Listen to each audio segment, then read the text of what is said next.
Bismillahirrahmanirrahim. Assalamualaikum warahmatullahi wabarakatuh.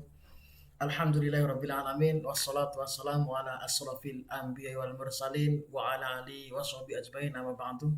Pertama-tama marilah kita panjatkan puja serta puji syukur kita kehadiran Allah Subhanahu wa taala yang telah memberikan kepada kita beribu-ribu nikmat, nikmat Islam, nikmat sehat walafiat, sehingga kita masih bisa diberi napas, diberi kesehatan yang luar biasa.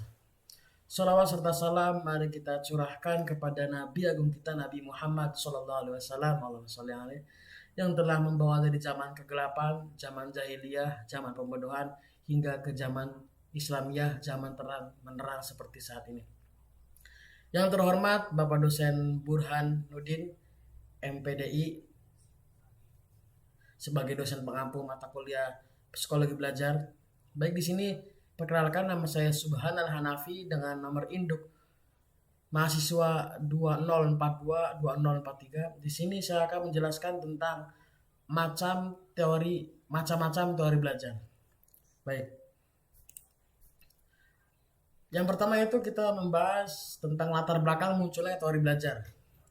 Psikologi aliran behavioristik memulai mengalami perkembangan dengan lahirnya teori-teori tentang belajar yang diperoleh oleh Thorndike, Pavlov, Wanston, dan Gottl. Mereka masing-masing telah mengadakan penelitian yang menghasilkan penemuan-penemuan yang berharga mengenai hal belajar. Baik, kita masuk poin teori belajarnya, itu tentang yang pertama yaitu behavioristik.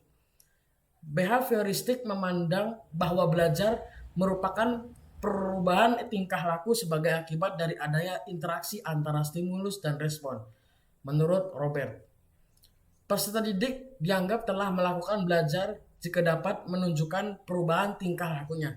Contoh, peserta didik dapat dikatakan memiliki kemampuan membaca jika ia bisa menunjukkan kemampuan membacanya dengan baik. Ya, baik, selanjutnya itu kognitivistik. Yaitu dalam perspektif teori ini, bagian-bagian dari suatu situasi saling berhubungan dengan seluruh konteks situasi tersebut, yakni tindakan pemisahan atau pembagian sebuah materi pelajaran ke dalam komponen-komponen kecil dan dipelajari secara terpisah akan menyebabkan substansi materi tersebut akan kehilangan makna.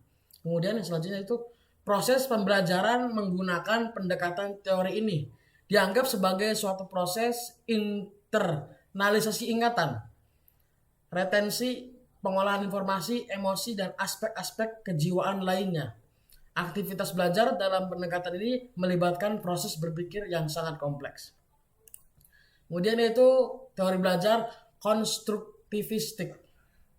Teori belajar ini menyatakan bahwa peserta didik mampu membangun pengetahuan berdasarkan pengalaman yang sudah dialami sebelumnya, informasi atau pengetahuan yang telah didapatkan sebelumnya.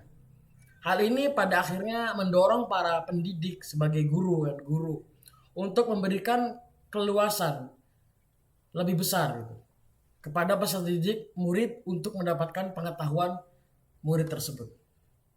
Kemudian selanjutnya itu prinsip pendidikan humanistik. Kita di sini membahas prinsip pendidikan teori humanistik. Yang pertama itu siswa dapat memilih apa yang mereka ingin dipelajari. Guru humanistik percaya bahwa siswa akan termotivasi untuk mengkaji materi bahan ajar jika terkait dengan kebutuhan dan keinginannya. Kemudian dengan kebutuhan dan keinginan ini, tujuan pendidikan mendorong keinginan siswa untuk belajar dan mengajar mereka tentang cara belajar. Cara belajarnya itu didorong oleh guru. Siswanya itu harus termotivasi dan merangsang diri pribadi untuk belajar sendiri.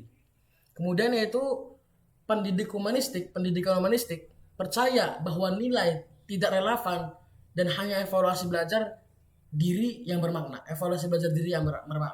Kemudian pendidikan humanistik percaya bahwa baik perasaan maupun pengetahuan sangatlah penting dalam sebuah proses belajar. Proses belajar dan tidak memisahkan dominan kognitif dan afektif. Kemudian yang selanjutnya poinnya yaitu pendidikan humanistik menekankan pentingnya siswa terhindar dari tekanan lingkungan, seperti ya lingkungan pertemanan, lingkungan kayak ancaman, ya pokoknya mempengaruhi dalam pembelajaran aja, sehingga mereka akan merasa aman untuk belajar. Berarti sebagai kita pendidik, berarti kita harus mengetahui, membebaskan kira-kira peserta didik itu nyaman untuk belajar. Baik, kemudian yang selanjutnya teori belajar sibernetik. Teori belajar sibernetik merupakan teori belajar yang relatif baru dibandingkan dengan teori belajar yang lain.